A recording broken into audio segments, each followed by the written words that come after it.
ILTV on the Hour, bringing you the biggest stories from Israel and the Middle East. I'm Lidar Lazi. Today is day 647 of the war in Gaza. Let's get into all the top headlines this hour.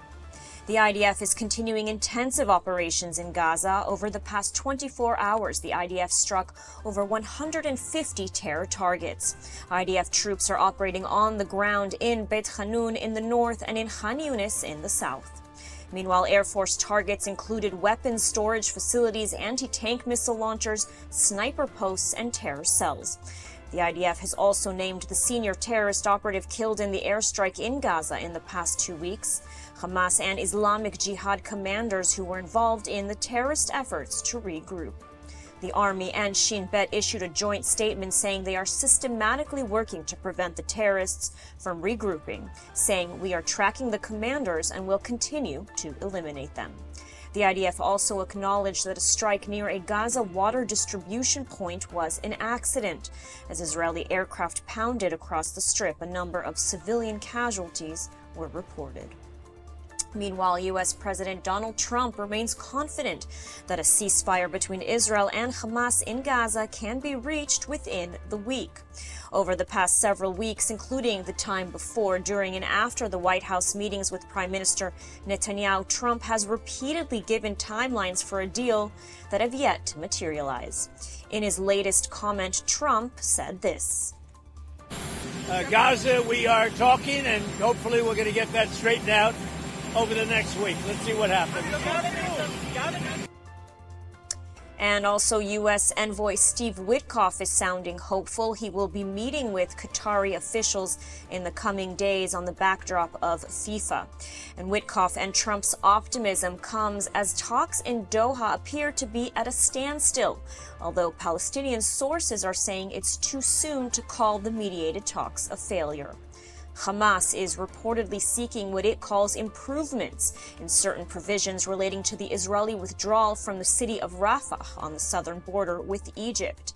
And Israel is reportedly planning to submit new maps for potential ceasefire withdrawal lines that mediators are hoping can lead to a breakthrough.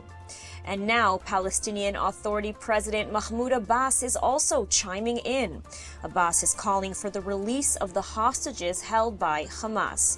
During a meeting with former British Prime Minister Tony Blair in Amman, Abbas also called for Hamas to hand over its weapons and said that Hamas will not rule over the Gaza Strip after the ongoing war ends. He reportedly told the former British leader that there needs to be an immediate ceasefire that includes the release of Palestinian prisoners from Israeli jails and unhindered entry of humanitarian aid to the enclave. Abbas called for the enclave to be handed over to the Palestinian Authority, a notion long rejected by Israel.